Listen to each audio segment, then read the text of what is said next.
বাংলাদেশের রাজনৈতিক ইতিহাসের এক অনন্য ব্যক্তিত্ব ও অবিস্মরণীয় নাম বেগম খালেদা জিয়া। দেশের প্রথম নারী প্রধানমন্ত্রী তিনি। এছাড়া মুসলিম বিশ্বের দ্বিতীয় নির্বাচিত নারী সরকার প্রধানও বেগম জিয়া। আজকে সেই মহীয়সী নারীর জন্মদিন। একনায়কতন্ত্র, স্বৈরাচার ও ফ্যাসিবাদের বিরুদ্ধে এবং গণতন্ত্র পুনরুদ্ধারের আন্দোলনের প্রশ্নে তিনি আপোষহীন নেত্রীর উপাধি পান। গণতান্ত্রিক আন্দোলন ও সংগ্রাম, আধুনিক বাংলাদেশ বিনির্মাণে বেগম খালেদা জিয়া ইতিহাসের এক অবিচ্ছেদ্য অংশ হয়ে উঠেছেন। বেগম জিয়া শুধু একজন ব্যক্তি নন, হয়ে উঠেছেন এক জীবন্ত ইতিহাস। বেগম খালেদা জিয়া ১৯৪৫ সালের ১৫ই আগস্ট ভারতের জলপাইগুড়িতে জন্মগ্রহণ করেন। খালেদা জিয়ার জন্মের পর প্রথম ২ বছর কাটে জলপাইগুড়িতে। ১৯৪৭ সালে পাকিস্তান একটি স্বাধীন দেশ হলে তার বাবা ইস্কান্দার মজুমদার দিনাজপুরে চলে আসেন। সেখানে স্থায়ীভাবে বসবাস শুরু করেন। দিনাজপুরের মুদিপাড়ায় পিত্রালয়ে ১৯৬০ সালের ৫ আগস্ট সেনাবাহিনীর তরুণ ক্যাপ্টেন জিয়াউর রহমানের সঙ্গে খালেদা খানম পুতুলের বিয়ে হয়। জিয়াউর রহমান বাংলাদেশের রাষ্ট্রপতি থাকাকালীন রাজনীতিতে বেগম জিয়ার উপস্থিতি ছিলই না। মূলত দুই পুত্রকে লালন পালন ও ঘরের কাজ করেই সময় কাটাতেন তিনি। ১৯৮১ সালের ৩০ মে বিএনপির প্রতিষ্ঠা এবং রাষ্ট্রপতি জিয়াউর রহমানকে যখন হত্যা করা হয়, বেগম খালেদা জিয়া তখন নিতান্তই একজন গৃহবধূ। রাজনীতি নিয়ে চিন্তা ভাবনা তো দূরের কথা, রাজনৈতিক কোনো অনুষ্ঠানেও তাকে খুব একটা দেখা যেত না। তৎকালীন সেনাপ্রধান লেফটেন্যান্ট জেনারেল হোসাইন মোহাম্মদ এরশাদ ১৯৮২ সালের ২৪ মার্চ সামরিক ফরমান জারি করে রাষ্ট্র ক্ষমতা দখল করেন। ১৯৯০ সালের ৬ ডিসেম্বর প্রবল গণ অভ্যুত্থানের মুখে এরশাদের পতনে তার নেতৃত্ব ছিল অবিস্মরণীয়। দীর্ঘ আন্দোলনে গণতন্ত্রের প্রশ্নে লড়াই সংগ্রামে বেগম খালেদা জিয়া আপোষহীন নেত্রীর খ্যাতি লাভ করেন। একনায়কতন্ত্র, স্বৈরাচার ও ফ্যাসিবাদের বিরুদ্ধে তার জোরালো অবস্থান ছিল অতুলনীয়। ১৯৯১ সালের ২৭ ফেব্রুয়ারির নির্বাচনে বিজয়ী হয়ে সরকার গঠন করে বেগম খালেদা জিয়ার নেতৃত্বে বিএনপি।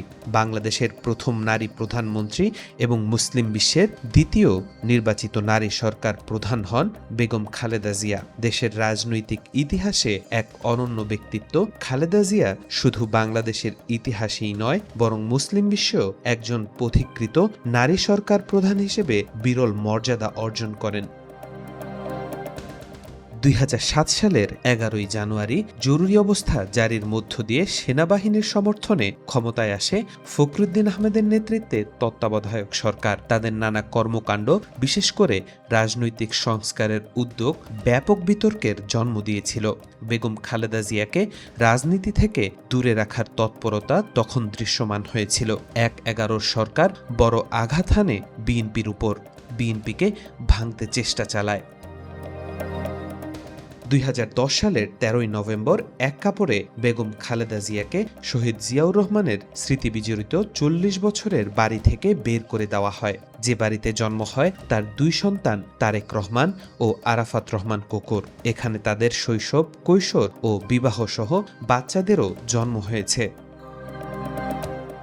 সেদিন সন্ধ্যায় বেগম খালেদা জিয়া গুলশানে তার রাজনৈতিক কার্যালয়ে সাংবাদিকদের সামনে কান্না বিজড়িত কণ্ঠে বলেন, রাষ্ট্রীয় সন্ত্রাসের মাধ্যমে আমাকে প্রেসিডেন্ট জিয়ার স্মৃতিবিজড়িত বাড়ি থেকে উৎখাত করা হয়েছে। তার দীর্ঘদিনের সংসারের সব মালামাল ফেলে রেখে তাকে এক কাপড়ে সেখান থেকে বের করে দেওয়া হয়। সেদিন খালেদা জিয়ার কান্নায় কেঁদেছিল সারা দেশের অগণিত মানুষ। ২০১৮ সালের ৮ ফেব্রুয়ারি জিয়া অরফানেজ ট্রাস্ট দুর্নীতি মামলায় অভিযুক্ত করে খালেদা জিয়াকে ৫ বছরের কারাদণ্ড দিয়ে কারাগারে প্রেরণ করা হয়। তাকে পুরান ঢাকার নাজিমউদ্দিন রোডের পুরাতন পরিত্যক্ত কেন্দ্রীয় কারাগারে রাখা হয়। ২০১৮ সালের ৮ ফেব্রুয়ারি দণ্ডিত হয়ে কারাবন্দী হওয়ার পর তিনি নানা রোগে আক্রান্ত হয়ে অসুস্থ হয়ে পড়েন। বেগম খালেদা জিয়া কিডনি, লিভারজনিত ডায়াবেটিস, আর্থাইটিস সহ নানা রোগে আক্রান্ত হন।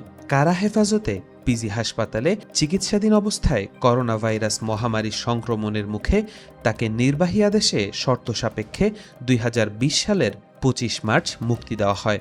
বিএনপি সহ অনেকের অভিযোগ খালেদা জিয়াকে পরিকল্পিতভাবে অসুস্থতার মুখে ঠেলে দেওয়া হয়। শেখ হাসিনার সরকারের মন্ত্রিপরিষদের সদস্য, সংসদ সদস্য, বিভিন্ন পর্যায়ের নেতৃবৃন্দ, আইনশৃঙ্খলা বাহিনীর বিতর্কিত অনেক কর্মকর্তা ৫ আগস্টের আগে ও পরে দেশ ছেড়ে পালিয়ে যান। পরে দেশেও অনেকে গ্রেফতার হন। শেখ হাসিনার দীর্ঘ এ শাসনকালে কখনো মাথা নত করেননি বেগম খালেদা জিয়া। তিনি গণতন্ত্র, সুশাসন ও আইনের শাসন প্রতিষ্ঠার লড়াইয়ে ছিলেন অবিচল ও আপোষহীন। ২৪-এর গণঅভ্যুত্থানে ফ্যাসিস্ট শেখ হাসিনা সরকারের পতনের পর বেগম খালেদা জিয়া শর্ত সাপেক্ষ অবস্থা থেকে পুরোপুরি মুক্তি পান। ৮০ বছর বয়সে হাসপাতালে চিকিৎসাধীন অবস্থায় গত বছরের ৩০ ডিসেম্বর গোটা বাংলাদেশকে কাঁদিয়ে না ফেরার দেশে পাড়ি জমান বিএনপির চেয়ারপারসন এবং ৩ বারের সাবেক প্রধানমন্ত্রী বেগম খালেদা জিয়া। বাংলাদেশের ইতিহাসে অন্যতম বৃহৎ জানাজা অনুষ্ঠিত হয় তার। তাওফিকুল ইসলাম, আজকাল।